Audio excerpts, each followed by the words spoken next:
ಹಿಂದೂ ಕಾರ್ಯಕರ್ತ ಸುಹಾಸ್ ಶೆಟ್ಟಿ ಹತ್ಯೆ ಪ್ರಕರಣಕ್ಕೆ ಸಂಬಂಧಪಟ್ಟ ಹಾಗೆ ವಿಶ್ವ ಹಿಂದೂ ಪರಿಷತ್ ಒಂದು ಸ್ಫೋಟಕ ಆರೋಪವನ್ನು ಮಾಡಿರುವಂಥದ್ದು. ಸುಹಾಸ್ ಶೆಟ್ಟಿ ಹತ್ಯೆಯ ಹಿಂದೆ PFI ಕೈವಾಡ ಇದೆ ಅನ್ನುವಂಥ ರೀತಿಯ ಒಂದು ಆರೋಪ ಮತ್ತು ಬಜಿಪೆ ಪೊಲೀಸ್ ಠಾಣೆಯ ಅಧಿಕಾರಿಗಳು ಕೂಡ ಇದರಲ್ಲಿ ಶಾಮೀಲಾಗಿದ್ದಾರೆ ಅನ್ನುವಂಥ ಒಂದು ಗಂಭೀರ ಆರೋಪವನ್ನು ಕೂಡ ಮಾಡಲಾಗಿದೆ. ಈ ಬಗ್ಗೆ ಮಾತನಾಡೋದಕ್ಕೆ ನಮ್ಮೊಂದಿಗೆ VHP ಮುಖಂಡರಾಗಿರುವಂಥ ಶರಣ್ ಪಂಪಿಯವರು ಇದ್ದಾರೆ. ಹತ್ರ ಮಾತನಾಡಿಸ್ತಾ ಹೋಗ್ತೀನಿ. ಸರ್, ಯಾಕೆ ತಮಗೆ PFI ಕೈವಾಡ ಇದೆ ಅನ್ನುವಂಥ ಒಂದು ಅನುಮಾನ? ನೋಡಿ, ಈ ಪ್ರವೀಣ್ ನೆಟ್ಟರ್ ಏನು ಹತ್ಯೆ ಆಯಿತು, ಹತ್ಯೆ ಆಗಬೇಕಾದಂಥ 3 ದಿವಸದ ಹಿಂದೆ ಒಬ್ಬ ಮುಸಲ್ಮಾನು ಯಾವುದೋ ಕಾರಣಕ್ಕೋಸ್ಕರ ಹತ್ಯೆ ಮಾಡಿದ್ರು. ಅದರ ನಂತರ ಪ್ರವೀಣ್ ನೆಟ್ಟರ್ ಹತ್ಯೆ ಆಯಿತು. ಮೊನ್ನೆ ಸುಹಾಸ್ ಶೆಟ್ಟಿದು ಹತ್ಯೆ ಆಗುವ 3 ದಿವಸದ ಹಿಂದೆ ಕುಡುಪುನಲ್ಲಿ ಒಂದು ಅಶ್ರಫ್ ಎಂಬಾತನ ಸಾವಾಯಿತು. ಹೇಗೆ ಪ್ರವೀಣ್ ನೆಟ್ಟರ್ ಹತ್ಯೆ ಆದಂಥ ಸಂದರ್ಭದಲ್ಲಿ PFI ಅವರು ಅದರ ಇನ್ವಾಲ್ವ್ ಆದ್ರ, ಅದೇ ರೀತಿ ಕುಡುಪುನ ಹತ್ಯೆ ಆದ ನಂತರ ಕುಡುಪಿನಲ್ಲಿ ಸುಹಾಸಿದು ಹತ್ಯೆ ಆಗಿದೆ. ಹಾಗಾಗಿ PFIಯೇ ಇದನ್ನು ನೇತೃತ್ವ ವಹಿಸಿಕೊಂಡು ಇದರ ಹಿಂದೆ ಮಾಡಿದ್ದಾರೆ ಎಂಬುದು ನಮಗೆ ಬಲವಾದಂಥ ಸಂಶಯ. ಇನ್ನು ಎರಡನೇದು, PFI ಇದು ಆದಿಲ್ ಏನು ಇದ್ದಾನೆ, ಫಾಜಿಲ್ ತಮ್ಮ, ಫಾಜಿಲ್ನ ಕೊಲೆಗೆ ಇದು ಪ್ರತೀಕಾರ ಎಂಬ ರೀತಿಯಲ್ಲಿ ಇವತ್ತು ಬಿಂಬಿಸ್ತಾ ಇದ್ದಾರೆ. ಆದಿಲ್ 8 ಜನ ಅರೆಸ್ಟ್ ಮಾಡಿದ್ದಾರೆ. ಇದು ಇಲ್ಲಿಗೆ ಮುಗಿಯುವುದಿಲ್ಲ. ಇದನ್ನು ಮುಗಿಸುವಂಥ ಪ್ರಯತ್ನವನ್ನು ಇಲಾಖೆ ಮಾಡ್ತಾ ಇದ್ದಾರೆ. ಆದರೆ ಅಲ್ಲ, ಇದರ ಹಿಂದೆ ಇನ್ನಷ್ಟು ಜನ ಇದ್ದಾರೆ ಆರೋಪಿಗಳು. ಒಂದು, ಸುಖಾನಂದ್ ಶೆಟ್ಟಿಯವರ ಹತ್ಯೆಯಲ್ಲಿ ವಾಮಂಜೂರ್ನ ನೌಷಾದ್ ಇದ್ದ, ಅವನು ಈ ಹತ್ಯೆಯಲ್ಲಿ ಇದ್ದಾನೆ. ಅವನು PFI ಅವನಿಗೆ ಸಂಪರ್ಕ ಇದೆ. ಇನ್ನು ಎರಡನೇದು, ಸಫಾನ್ ಏನು ಇದ್ದಾನೆ, ಅವನು ಎಲ್ಲಿದ್ದಾನಂತ ಕೇಳಿದರೆ ಒಬ್ಬ ಇಸ್ಮಾಯಿಲ್ ಎಂಬಂತಹ ಕಿನ್ನಿ ಪದವು, ಬಜ್ಪೆಯ ಕಿನ್ನಿ ಪದವು ಇಸ್ಮಾಯಿಲ್ ಇಂಜಿನಿಯರ್ ಎಂಬಂತಹ PFIಯ ಸದಸ್ಯ ಇದ್ದಾನೆ. ಅವನ ಆಶ್ರಯದಲ್ಲಿ ಸಫಾನ್ ಇದ್ದ.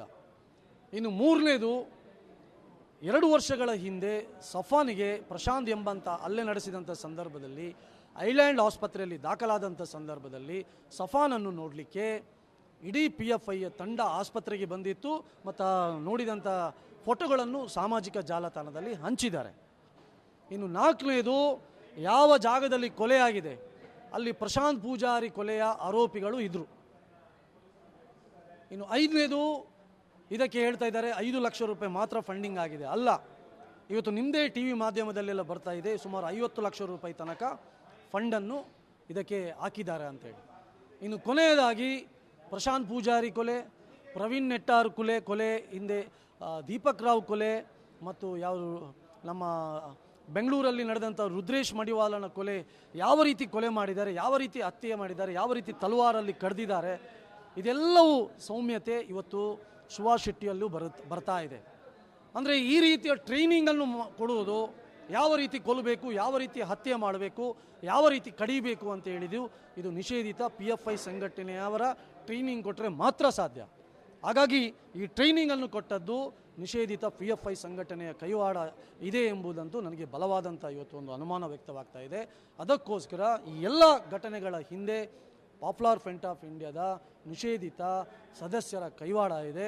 ಅದಕ್ಕೋಸ್ಕರ ವಿಶ್ವ ಹಿಂದೂ ಪರಿಷತ್ ಬಲವಾಗಿ ನಾನು ಆಗ್ರಹ ಮಾಡ್ತಾ ಇದ್ದೇನೆ, ಇದು ರಾಷ್ಟ್ರೀಯ ತನಿಖಾ ದಳದಿಂದ ಇದನ್ನು ತನಿಖೆ ಮಾಡಬೇಕು ಮತ್ತು ಇದರ ಹಿಂದೆ ಕೇವಲ 8-10 ಜನ ಮಾತ್ರ ಅಲ್ಲ, ಸುಮಾರು 25ಕ್ಕೂ ಜಾಸ್ತಿ ಜನ ಈ ಕೊಲೆಯ ಹಿಂದೆ ಇದ್ದಾರೆ ಎಂಬುದನ್ನು ನಾನು ಇವತ್ತು ಮಾಧ್ಯಮದ ಮುಖಾಂತರ ಹೇಳ್ತೀನಿ. ಸರ್, ಈಗ ಇನ್ನೊಂದು ಗಂಭೀರ ಆರೋಪ ಪೊಲೀಸ್ ಇಲಾಖೆ ಅಧಿಕಾರಿಯ ವಿರುದ್ಧ, ರಶೀದ್ ವಿರುದ್ಧ ತಾವು ಮಾಡಿದಿರಿ. ಆ ಅಧಿಕಾರಿ ಕೂಡ ಈ ಒಂದು ಕೊಲೆಗೂ ಲಿಂಕ್ ಇದೆ ಅನ್ನುವಂಥ ರೀತಿಯಲ್ಲಿ ಯಾವ ಥರ ಲಿಂಕು, ನಿಮ್ಗೆ ಯಾವ ಥರ ಮಾಹಿತಿ ಬಂತು?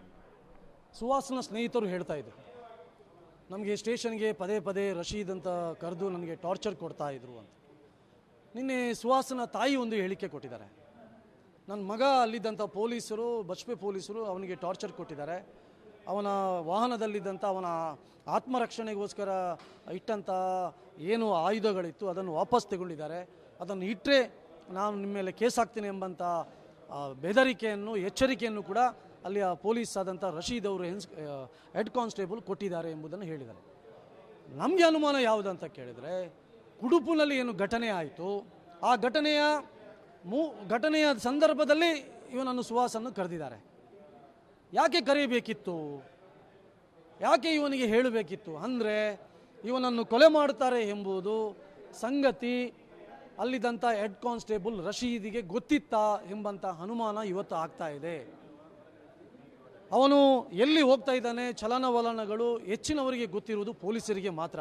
ಯಾಕೆಂದರೆ ಫೋನ್ ಟ್ರ್ಯಾಪ್ ಮಾಡಿರ್ತಾರೆ ಮತ್ತು ಅವನು ಎಲ್ಲಿ ಯಾವ ದಾರಿಯಲ್ಲಿ ಹೋಗ್ತಾನೆ, ಇದು ನಂದು ಸೇರಿಕೊಂಡು ನಾನು ಹೇಳ್ತಿರೋದು. ಎಲ್ಲರೂ ಯಾರ್ಯಾರು ಹಿಂದೂ ಸಂಘಟನೆ ಕಾರ್ಯಕರ್ತರಿದ್ದಾರೆ ಇವರಿಗೆ ಇದು ಗೊತ್ತಿರುವುದು ಪೊಲೀಸರಿಗೆ ಮಾತ್ರ.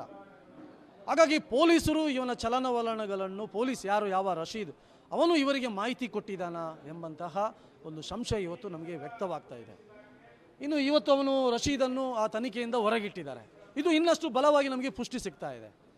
ಹಾಗಾಗಿ ರಶೀದ್ನ ಇದರ ಹಿಂದೆ ಪಾತ್ರ ಇದೆ ಎಂಬಂತಹ ಒಂದು ಅನುಮಾನ ಇವತ್ತು ನಮ್ಮ ಮನಸ್ಸಲ್ಲಿ ಮೂಡ್ತಾ ಇದೆ. ಅದಕ್ಕೋಸ್ಕರ ಈ ಕೊಲೆಯಲ್ಲಿ ಅವರನ್ನು ಕೂಡ ತನಿಖೆ ಮಾಡಬೇಕು ಅಂತ ನಾನು ಪೊಲೀಸ್ ಇಲಾಖೆಗೆ ನಾನು ಆಗ್ರಹವನ್ನು ಮಾಡ್ತೇನೆ.